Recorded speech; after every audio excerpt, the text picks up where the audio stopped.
Donc ça a été une énorme déception. Ça a été une des seules fois dans ma vie où j'ai pleuré. Je me vois aller plus loin que le D4, donc au D5, mais je joue 8 coups à tapis que je perds. Et je pense qu'il y a quelques années, les joueurs faisaient n'importe quoi, énormément.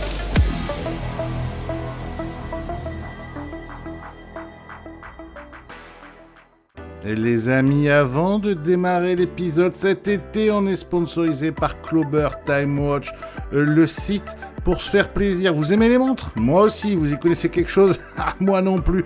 Avec Clober Time Watch, vous retrouvez le meilleur de la montre au meilleur prix. Ça va de 150 € à plus de 3000 €. Il y a toutes les marques, de la Luminox, de la Guess, de l'Hugo Boss, de l'Imperio. Il y a même des grosses marques comme la marque Porsche, hein, vous faites un beau tournoi, vous voulez vous faire plaisir, et bien vous allez sur Clober Time Watch et vous allez pouvoir, j'ai envie de vous dire, vous la péter ensuite en soirée et en société. N'hésitez pas à aller faire un tour sur le site, c'est fait par un passionné pour les gens qui n'y connaissent rien ou les gens qui sont eux aussi passionnés. Faites-vous plaisir, tous les liens sont en description de la vidéo.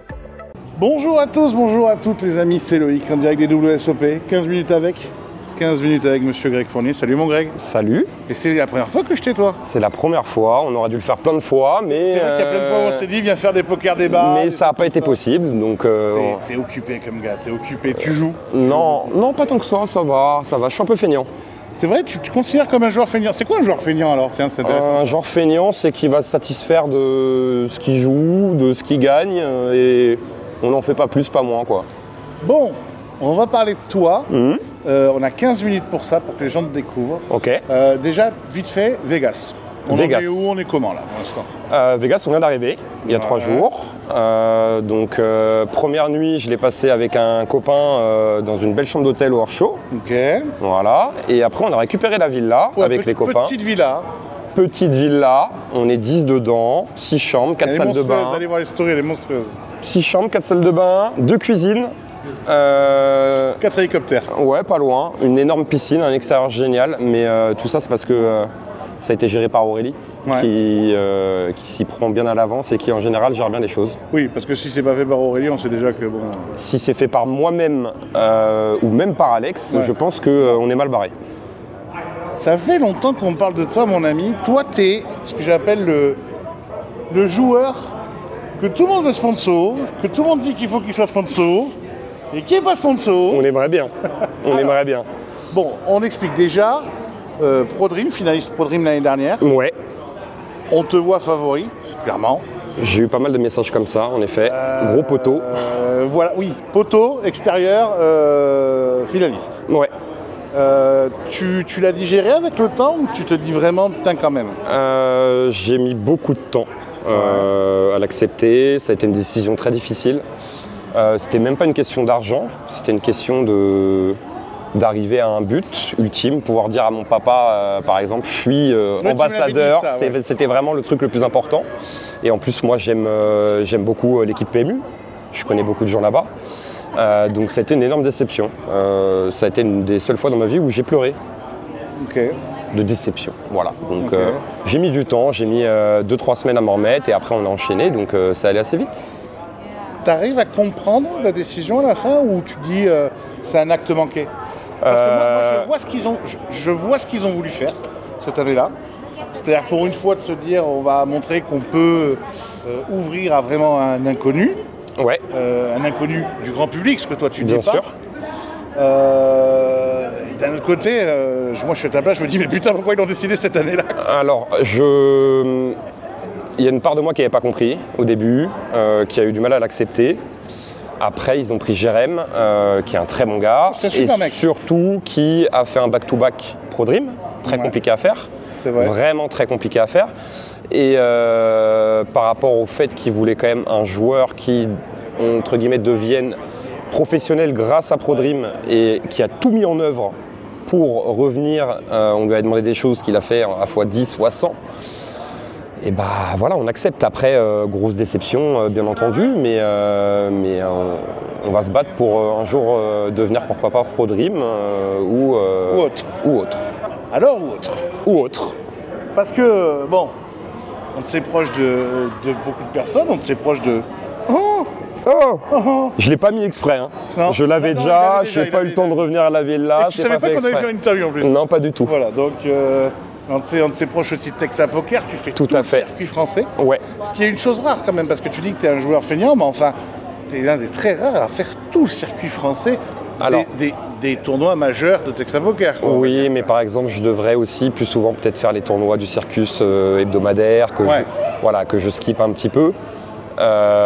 Donc c'est pour ça que je dis feignant. Mais après, quand je suis dedans, je suis dedans. Là, par exemple, on est à Vegas, c'est un mois plein de jeux où je vais peut-être prendre 2 jours de repos et où on va enchaîner des tournois. Donc je ne suis pas non plus le plus feignant. Voilà.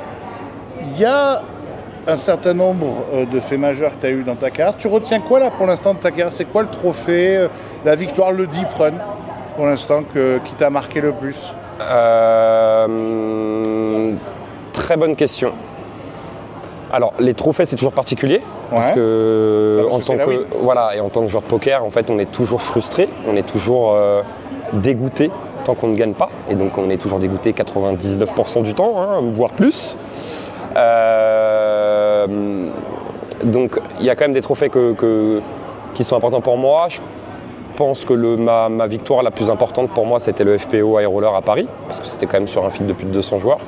Et c'est pas que des mauvais. Pas que des mauvais. Après, c'est pas le field le plus dur, mais il y avait quand même, voilà, c'était un bon field. Et surtout, c'était au moment où je venais d'arrêter mon travail et où je comptais reprendre une affaire dans la restauration. Parce que là, je suis dans la restauration. On va en parler après de ça. Donc sûrement ma plus belle victoire. Après, en termes d'émotion, que ce soit positive, qui peuvent devenir négatives, ça a été je pense mon deep run à l'EPT Paris,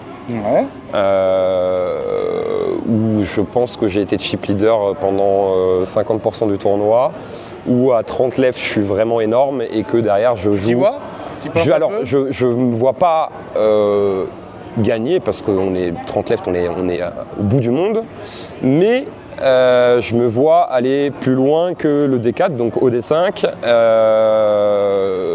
et potentiellement me battre pour aller en table finale. Surtout que je devais avoir un moment le stack pour aller à l'average en TF. Mais je joue 8 coups à tapis que je perds. Ça, c'était...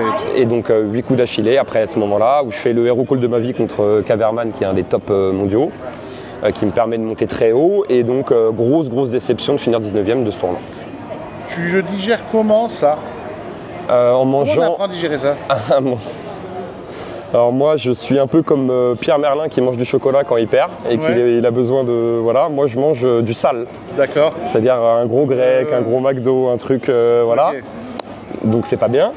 Mais ça prend un peu de temps. En général ça prend quelques jours. C'est vraiment dans des grosses déceptions comme ça, tu vois. Mais on se dit que tu te dis quoi? Tu te dis c'est mon acte manqué? Ou après, avec le recul, tu te dis ok. Alors je me dis pas que c'est un acte manqué, je me dis que j'ai pas encore eu mon one time. J'ai fait beaucoup de gros deep run, même à Vegas la première année. Et donc il faut partir du principe qu'il faut se donner plein de possibilités pour pouvoir gagner sur un énorme tournoi. Et là je parle vraiment d'énormes tournois, que ce soit le PT, le Main à Vegas, un WSOP quelconque. Et donc voilà, je m'en donne de plus en plus et puis un jour ça paiera. Tu as été restaurateur? Oui. T'es businessman? Oui, je vais racheter un restaurant incessamment sous peu, probablement. Oui, c'est rigolo parce que t'es joueur pro aujourd'hui. Ouais. Alors pourquoi cette envie de continuer à être businessman? Parce que c'est une deuxième passion, c'est la passion de la restauration, c'est une passion des bons cocktails, parce que j'adore bien boire. Oui, en fait, tu t'achètes ta cantine, c'est tout en fait. Non, pas que ma cantine, c'est aussi, ça permet d'avoir une stabilité, quelque chose, un investissement. J'ai toujours fait attention à mon argent. Ça veut dire que tu réfléchis encore comme ça, toi? Bien sûr. En mode sécurité? Bien entendu. J'ai 36 ans, va falloir penser au futur quand même. Alors ça c'est intéressant, ça on n'entend pas souvent chez les joueurs de poker. C'est-à-dire, tu as 36 ans, tu te dis quoi? Tu te dis je peux pas jouer à haut niveau encore tant de temps que ça? C'est pas ça, c'est que j'ai aussi envie d'avoir une vie de famille, quelque chose forcément de plus stable. Ok. Donc pour moi c'est la partie de la stabilité où on a un revenu qui arrive tous les mois, quelque chose, une sécurité. C'est-à-dire quoi? Et un investissement sur le futur et le long terme. Tu utilises quoi? Tes gains de poker pour pouvoir financer Alors pas spécialement, puisque j'ai aussi travaillé pendant beaucoup d'années. Oui, donc tu avais mis aussi de côté voilà, donc, tes autres affaires. Et moi, c'était mon envie de faire ça de base. Il s'avère que j'ai profité du fait que ça se passait très bien pour continuer le poker, que c'est ma passion. Mais si je peux allier un restaurant, un bar avec du poker pour le plaisir et aussi pour faire les choses bien, hein. Mais dans la durée, j'aimerais bien faire ça, ouais. Est-ce que c'est une erreur, tu penses, que les joueurs ne soient que joueurs de poker? Bah, on est dans un milieu un peu spécial sur ce point-là, je pense. Il y a beaucoup de joueurs aussi qui... Comment expliquer le truc? Il y a beaucoup de joueurs en fait qui ont du mal, je pense, à avoir la valeur de l'argent parce qu'on peut avoir des énormes sommes, des énormes écarts, des énormes écarts, des swings. Donc c'est très compliqué de trouver un équilibre. Et je pense qu'il y a quelques années, les joueurs faisaient n'importe quoi, énormément. Allaient spew ce qu'ils gagnaient en boîte de nuit, sortaient, comptaient pas ce qu'ils dépensaient. Mais je pense que c'est en train d'évoluer et que tu as quand même... C'est professionnalisé un petit peu? Ouais, et je pense que tu as pas mal de joueurs maintenant qui quand même font attention, investissent et mettent de l'argent dans autre chose, quoi, pour avoir une sécurité. Tu vois tellement de gens se casser la gueule dans le poker, des gens que tu vois pendant 6 mois, 1 an et que tu vois plus. Et parfois faire des résultats même de fou pendant un an. T'as déjà vu des mecs gagner des 200K, 300K et 2 ans après ils n'ont plus rien parce qu'ils font pas attention à l'argent, parce qu'ils font pas attention à leur bankroll. Et donc voilà, je pense que c'est quelque chose qu'il faut. Et moi, je sais qu'à 50 ans, je me vois avec 2-3 affaires et à côté de ça, je joue au poker, bien entendu, parce que je lâcherai jamais le poker. Mais peut-être plus comme un pro à ce moment-là. Bah là, je fais que ça, mais j'ai vraiment pour objectif dans les années à venir de ne pas faire que du poker, c'est certain. Et un jour, monter un business autour du poker, parce que c'est rigolo quand même, c'est souvent les entrepreneurs... beaucoup d'entrepreneurs sont joueurs, tu vois. Ouais. Mais c'est très rare que ces entrepreneurs-là, qui viennent de la restauration ou d'ailleurs, montent un business. Ouais, après c'est quand même je pense que on est sur une niche, un métier de niche, et donc c'est quelque chose qui est compliqué à faire. Ouais. Il y a de plus en plus de choses qui se sont développées. C'est vrai. Là, par exemple, il y a Mediacard. Ouais. C'est un peu novateur, donc...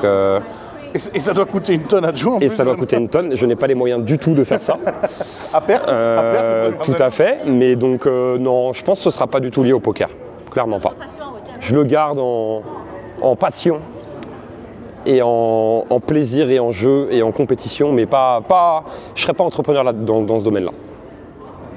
C'est quoi ce que tu penses que tu as compris dans le poker par ta vie, par ta vision des choses, par ton expérience avant, que les autres n'ont pas compris? Comment ça? Par rapport à quoi? Par rapport au fait... Je sais pas, par la vie, la manière d'apprendre, la manière de voir le poker, la manière de le jouer. Est-ce qu'il y a quelque chose que tu as l'impression d'avoir... Tu as des résultats probants depuis un moment? Ouais. Tu es apprécié? Est-ce qu'il y a quelque chose que tu as l'impression d'avoir compris avant d'autres, ou mieux que d'autres peut-être? Pas spécialement, en fait je pense que je joue depuis très longtemps. Ouais. C'est en forgeant qu'on devient forgeron, quoi? Ouais, c'est beaucoup d'expérience, c'est pas... Moi techniquement je suis à la ramasse comparé à plein de joueurs, je suis un joueur de live. C'est rare d'entendre un joueur pro dire ça. Bah je sais où me placer par rapport à la technique. Bon, quand je dis à la ramasse je comprends les choses. Beaucoup plus loin qu'un joueur amateur. Voilà, mais mes atouts sont ailleurs. C'est plus sur l'expérience que j'ai en live, sur ma façon de gérer les joueurs qui sont peut-être un peu moins bons. C'est quoi les tels, la manière de... Ça va être un tout, ça va être... Une population que tu connais pas? Alors en fait je suis un joueur exploitant clairement, donc probablement que le top reg qui est très technique et qui joue parfaitement GTO va se dire que je fais telle ou telle chose et que c'est pas forcément très bon si on n'est que GTO. Donc c'est de l'exploit et puis je cherche pas à jouer forcément le meilleur joueur de la table. Il y en a, ils ont beaucoup d'ego, ils veulent forcément se battle contre le meilleur. Moi c'est pas ma cible, quoi. Et toi par exemple, t'as appris que l'ego fallait mettre de côté. Une table de poker en tout cas je le mets vraiment de côté et voilà, je pense que je suis un joueur agressif qui fait sans doute bien plus d'erreurs qu'un mec qui est GTO. Mais dans la durée, je vais prendre beaucoup de jetons à des joueurs spéciaux et je suis très patient. Donc je pense que la patience, c'est quelque chose d'important. Il m'en faut beaucoup pour me tilter. Je suis résilient et donc je pense que c'est l'expérience avec tout ça qui a fait les choses, quoi. C'était 15 minutes avec monsieur 15 minutes. C'était Marseillais? Non, regarde, Non. 15 minutes. C'est vrai, putain, c'est passé vite. Hein. Ah, t'as vu? Ah ouais? On peut le faire plusieurs fois pendant l'été. On en reparle. Titre. Si je fais 40 tournois 0 ITM, je ne sais pas si j'ai envie de te parler. Non, c'est pas le but, on va se battre. Tu sais, est-ce qu'on serait... On en parlait tout à l'heure, hein. Il y en a qui... on le fera avec... avec plaisir. Je ne battrai pas le record, non, c'est pas possible ça. Vous suivez Greg sur les réseaux sociaux, vous le retrouvez bientôt sur des poker débats. On vous embrasse, pensez à vous abonner et à très vite. Ciao. Carré.